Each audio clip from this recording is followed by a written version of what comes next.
ଏହି ଯୋଜନା ଅନୁଯାୟୀ କନ୍ୟାଙ୍କର ବୟସ 18 ରୁ 35 ବର୍ଷ ମଧ୍ୟରେ ହେବା ଆବଶ୍ୟକ ଏବଂ ବରଙ୍କର ବୟସ 21 ରୁ 35 ବର୍ଷ ମଧ୍ୟରେ ହେବା ଆବଶ୍ୟକ। बर कन्या ओडिशार स्थायी बासिंदा होइतबा आवश्यक। एथिरे प्रथम विवाह पाई प्राथमिकता दिया जाइतबा बेले विधवा पुनर्विवाह को मध्य सरकार तरफरु ये मध्य उत्साहित करा जाउछि।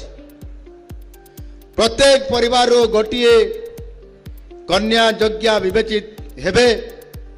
एही योजना माध्यम प्रत्येक योग्य कन्या को समुदाय 60,000 टंकार सहायता प्रदान करा जिवो।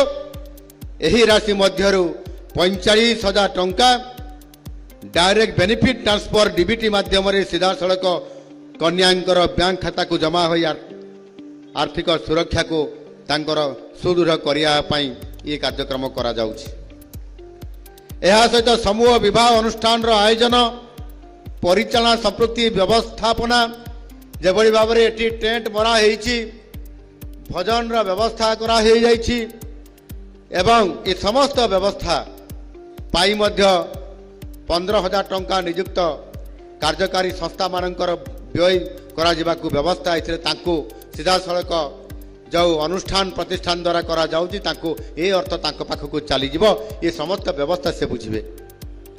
एही योजना रे योग्य दंपति को जिला ब्लॉक स्तर रे WCD कर्तृपक्षक निरीक्षण रे चिन्हट और अनुमोदन ये करा जाय था एवं परवर्ती समय रे शुभ तिथि एवं 12 देखि निर्धारित स्थान रे समूह विवाह ये अनुष्ठित करा जिबार योजना अछि।